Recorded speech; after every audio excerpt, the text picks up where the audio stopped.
closed portion of the meeting. Oh, there it is. We are now in open session of our closed portion of our meeting, and only the items that were listed on our closed session was discussed, and nothing else was discussed at that point. As we're going to our agenda, is there any other business of today from the committee members?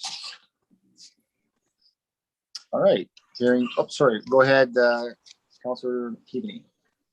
Thank you very much, Mr. Chair. And I know we've talked about this before, and you mentioned today during the meeting NIMBYism. And I know that we feel that every time an affordable housing project is brought forward, that the neighbors in the vicinity of that particular proposition, you know, are nervous, they're frightful, they don't want it to happen. And I'm wondering how we as a committee can try to dispense the fears surrounding an affordable housing build, because you know, they shouldn't be categorized in that way. We want to build housing that will support people that need it, and that will provide housing for people coming into our workforce in particular. And how can we, as a task force, work together to try to get that education out into the public, that they needn't be so fearful of these builds. And I just wanted to put that out there and see if anyone had any comment or any ideas. Well, I see the warden's nodding his head, so maybe he has some comments. Go ahead, Mr. Warden. I guess I was just going to thinking, Mr. Chairman, isn't that the $1 million question? Huh? Because, you know, they live among us, you know. These are our people. These, you know, these are members of the community. That said, you know, legitimately, people who are poor, who are vulnerable, sometimes bring some baggage with them, and that can have some community impact, not always positive. And we know that people who will be going into things like supportive housing may have, you know, alcohol or drug dependency, may have psychological or emotional issues that they bring with them, and that can have an impact as well. But nevertheless, they're members of our community, and they belong. And you know, I wish that I had the answer about what you do exactly to get people to be you know, more understanding and more accepting. It's, for me, the $1 million question. Kim has some wisdom now. No, I was going to speak through you, Mr. Chair. I was going to ask Randy to make a couple of comments, but I see he's got his hand up already. You know, in my mind, there's two things here. One is providing the appropriate support for the people that are absolutely the most vulnerable, the ones that have those kinds of deep challenges like that you've talked about, Mr. Warden. But the other part is the people who are just poor. They just don't have any money. And I think, you know, Savannah's on this call. You know, how do we get those people integrated a little better into the labor force? But they've got to have a stable place to live. And Anne Marie's been saying this from the get-go. Can we do more on an inclusionary zoning perspective to be able to do this? Because somehow, some way, we got to get out of the fights, right? And maybe that's going to take, maybe this is our delegation at AMO, is more about how do we do the thing that we know is right and get away from the fights. But if you've set yourself up that every single time you do something, you're going to face a world of hurt, who wants to do that? What developer is going to put money behind that? It's hard. Anyway, Randy, you're closer to this than I am. Thanks, Kim. Thank you, Chair McQueen.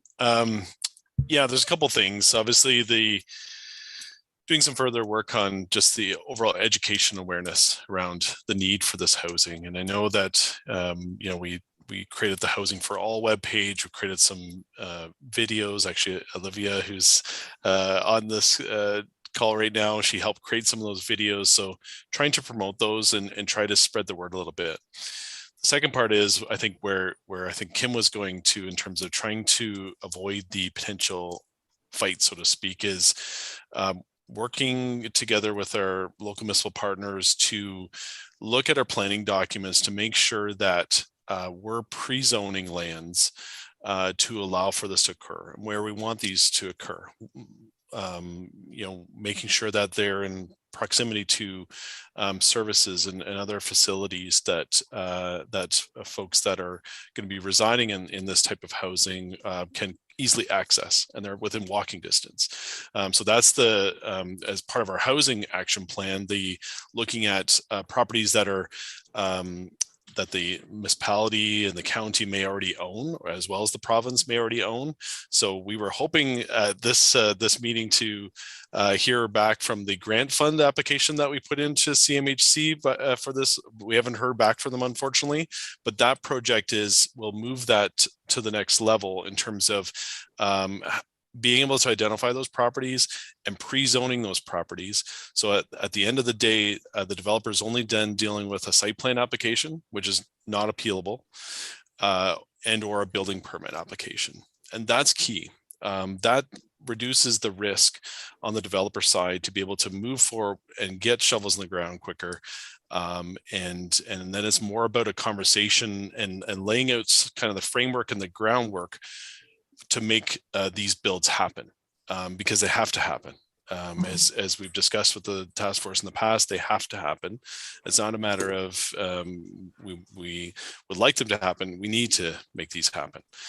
So that's where we through those conversations, and we're actually working on those with our local municipal partners to look at zoning bylaws and making them as flexible as possible, and pre-zoning these lands, getting them serviceable if they're not already serviceable, so that we can start to make these builds happen, and like I said, reduce that appeal risk, so to speak, in terms of getting these things built. So that I think hopefully will take that what Kim was describing, that fight risk, so to speak, out of the equation.